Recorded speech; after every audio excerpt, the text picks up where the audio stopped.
Hello guys, what's going on? Welcome back to Chelsea Explained, and this is your match preview for Chelsea versus Liverpool, where we're going to travel away to Anfield and play against Liverpool, who is sitting top of the league under Arne Slot. And over these recent years, they have become a rivalry for me. We have lost so many finals, they have destroyed us in recent years, and it's time to put an end on it. That's the sort of mentality and belief Maresca and his players has to go in to secure 3 points at Anfield. I know travel to Anfield is one of the most difficult things you can do and actually get something there. We are actually very strong in away games.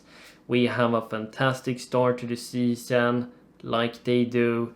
And when we playing bigger opposition, I'm actually more comfortable these days because we can be so dangerous on the counter-attacks, and these big teams usually wants to dominate possession, and it kind of suits us because we have players that is so fast, so direct, making good decisions on counter-attacks, and I think the game plan could go therefore in our favor, and it will be a fantastic test to also see where we are currently under Enzo Maresca. And a couple of positive things to look forward to in this game is of course that Cole Palmer picking up player of the month. Same with Maresca, he's unstoppable on his day, and I would say he is even better than Erling Haaland in the current moment. He could definitely be the difference maker here because he's just simply in stunning form, and Maresca firmly deserved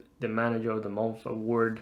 We picked up so many victories, so fantastic performances. It feels so fantastic to watch Chelsea now because I feel more confident, I can relax a little bit. It was a long time ago I believed in Chelsea, and I can really do that now.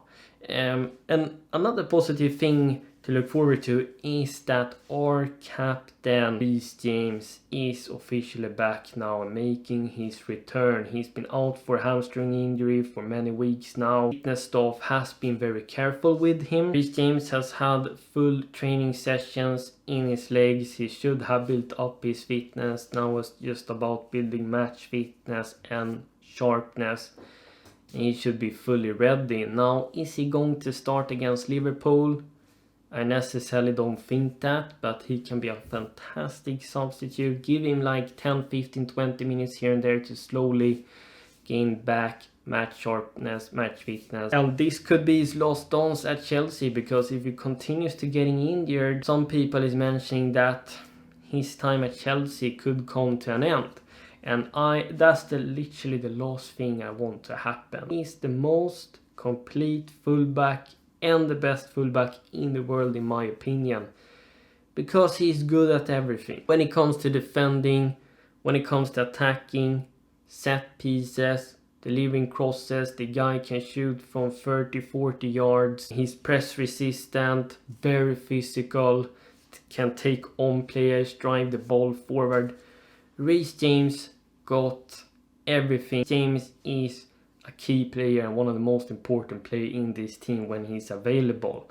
So I'm looking so much forward to see him again. He's a player you actually enjoy watching. He's just so good taking on players, go past players, very intelligent out there on the pitch. And he's someone that can do something out of nothing and win a game for you like Cole Palmer and Nkunku can. So Reece James making his return, and we will see if this is going to be his last dance. This will be like the official Reece James arc now. In terms of team news, we have 2 players suspended in terms of Cucurella and Fofana, so they are not available for selection. Therefore, we need to make a couple of changes in the starting 11. And I'm just gonna first say, and I mentioned it in a previous video, that we need to stop focusing on the opponents or referee. We cannot control what they're gonna do, even if it means the referee making some ridiculous decision. It's only the captains that are allowed to talk to the referee. Like, just keep your mouth shut, move on, focus on the next action, because you won't be able to control it. The referee will not reverse his decision. We need to stay focused on the task ahead and not get into the head of the opponents and referee. We cannot allow that. We need to grow up and mature a bit, and having received 5 yellow cards already in 7 games that Fofana and Cucurella has got is criminal. That's not acceptable. So this unnecessary booking has to stop unless you have to make a tactical foul on it. For example, on a counter attack where the opponent can score, then I can understand it. So that needs to, of course, stop. But let's get into my preferred and predicted lineup and what I think Maresca will do. In this 4-2-3-1 that is shifting into a 3-2-4-1 in possession, I want to continue with Sanchez in goal. He's a fantastic shot stopper, but he is susceptible to errors, and if he can remove that out from his game, he's going to be a fantastic goalkeeper for us, because he has rocked out man of the matches this season thanks to his shot stopping. And he's a goalkeeper that's very good commanding the box and collecting crosses as well. And in the back line, I'm thinking of making 2 changes here. I will bring in Tosin instead of Fofana. I will have Renato Vega coming in because Cucurella is out, and give him an opportunity next to a Colwill.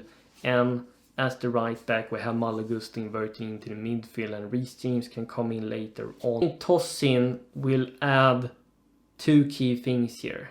His leadership, and he can actually command the back line, communicate with players, and he's very fast because Liverpool got fast attackers, and he's someone that can catch up and intercept the ball and win it back and maybe prevent a goal. So that's 2 things why I think Tosin will be important to start. Disasi is a really slow player and he's susceptible to errors. I don't really trust him in the current moment. And Renato Vega has put up fantastic performances consistently, and I think he is ready and deserves a chance here. I know he's going to face Mohamed Salah on the left hand side, but the guy is mature, he's confident, brave, believing in himself, he's fast and he's very physical. So we'll see if he can lock down Mohamed Salah. It's going to be a very big task, but we have to be brave and give guys opportunity when they deserve that. It's a perfect opportunity. Cucurella is not available, so let's give him an opportunity. Midfield, I'm going with Caicedo and Enzo. We're going to need Enzo Fernandez' fantastic switch ball and passes against Liverpool to break down their defense. And they are a team that plays very narrow, so there will be a lot of space in the wide areas, and we need Enzo Fernandez switch balls and long passes for that, and to utilize those wide areas and find the wide wingers. In the number 10 role, we're gonna have, of course, Cole Palmer operating in the half spaces. He's someone that's also going to find switch balls and going to contribute with through balls on our fast attackers, because going on counters against Liverpool is going to suit us very well, because that is our biggest strength in this team. And that's why I'm very confident that we can go and collect 3 points. My wide wingers, I'm going to have Madueke, Sancho. We continue with them. They are in stunning form. Wingers is bringing balance because they add something different. Madueke is a goal scorer, dribbler, and Sancho is also a dribbler, but he's more of a creator. And I prefer having wingers that do different things. So I'll continue with them. They are in form as well, and Madueke has stepped up massively when it comes to helping out in the defense, and that's why I want to have him starting here. But Pedro Neto is really close to getting into the starting lineup if he also continues his form. Up front we have Nicholas Jackson, no doubts about it. His blitzing pace and press resistance is going to be key against Liverpool's high line and their high press as well to break through it. Nicholas Jackson, fantastic chemistry with Madueke, Sancho, Palmer in the current moment, and I don't want to change it now. But Nkunku is also a player that is close to breaking into the first team in case Jackson would not perform in the coming games. Nkunku is also a player we can bring into the second half, as well as João Felix, Lavia, etc. and Reece James, as we touch upon. So this is my predicted lineup and what I think Maresca would do. I would also like to see Sancho going against Trent and challenging 1v1 a lot of times this game, because we know his weakness is his defensive side of the game. I also want Gusto to make underlabs and make it difficult for Robertson in 2v1 situations, and then we can maybe make a cut pass inside the box. We need to track all the way back to help the defender stop Liverpool's world-class attack. And I think the scoreline will end in a thrilling 3-2 victory to us. Like, my head says it's gonna end 2-2, but my heart says it's gonna end in a 3-2 victory. It will be a great challenge to see where we are, and I'm confident we can get something, even a victory at Anfield. So let me know your score prediction, all your thoughts in the comments down below. Thank you so much for watching. Chelsea Explained is out.